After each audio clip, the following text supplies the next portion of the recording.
I am Justin. I am the editor and colourist of Until Today. So for the edit, I sort of almost deliberately avoided Regency films. I sort of didn't want to be influenced by the rest of the genre. So I was sort of comparing. For me, I always sort of split films as sort of two categories. You either have really like gritty editing styles, like A Prisoner's, or I don't know, A Prisoner's is always my example, or you get really like flashy, drawing a lot of attention to the edit, like a Baby Driver. And we sort of didn't want to go too far in either direction, so we have a couple of moments that are sort of very in your face in terms of the editing, but then we really want to focus on sort of the characters, and because of that you really don't want the editing to be in focus. If you're looking at the film and looking at the editing in sort of our serious moments, I've not done it right. We really need to be focusing on them.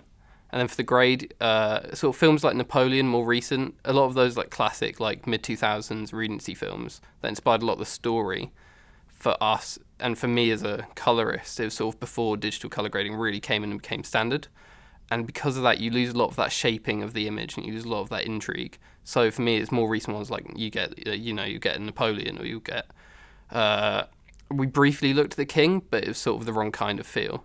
So that was our main sort of inspiration. There are a lot of things on set because we filmed in a big manor house. There's a lot of things you can't do. We had a lot of lampshades that we're just not allowed to move. They're old, they're delicate, they don't want us to break it 'cause we're not important enough to be worth breaking it. So that means that my job a lot of the time is to spend a decent amount of my time painting out lampshades, painting out security cameras, lights, just anything that betrays the period. It can't stay in. We finish shooting, and then we sort of spend a week or two completely separate. I go away and we're a small cast, we're a small crew, so I'm my own edit assistant. I'm the one ingesting all the footage. I'm dealing with all of that, and then we can start editing. And we really want to sort of keep that initial phase separate, so I can just get to work on it and see where we end up, what challenges we're facing. And then once we've gotten a first sort of cut that we're relatively happy with, that's when I'll then bring in Meg, and then we look at it, and then we spend the next 4 or 5 weeks just constantly going over stuff, bits and pieces.